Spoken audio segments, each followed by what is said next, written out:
অবশেষে বুলডোজার চলল তৃণমূল নেতা তথা ক্যানিং পূর্বের প্রাক্তন বিধায়ক শওকত মোল্লার ছেলে ইমরান মোল্লার ক্যাফেতে।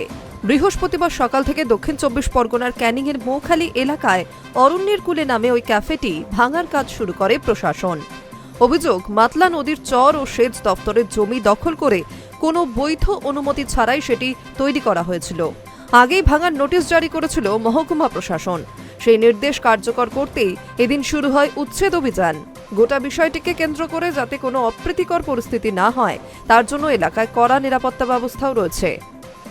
ঘটনাস্থলে মোতায়েন করা হয় বিশাল পুলিশ বাহিনী এবং কেন্দ্রীয় বাহিনীর জওয়ানদের। উপস্থিত থাকেন ক্যানিং মহকুমা পুলিশের আধিকারিকরা এবং জীবনতলা থানার পুলিশ। ইমরান মোল্লার এই ক্যাফেটি প্রথম আলোচনায় আসে শওকত মোল্লার গ্রেফতারির পর।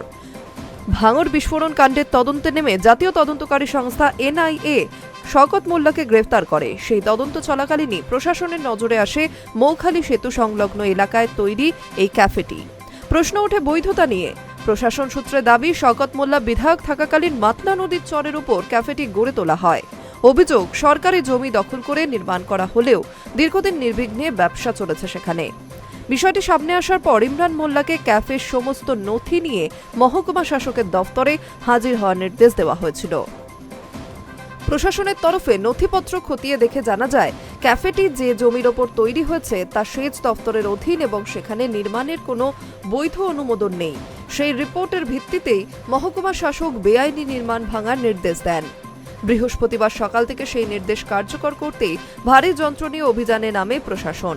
একের পর এক অংশ ভেঙে ফেলা হয় বহুল আলোচিত ক্যাফেটির।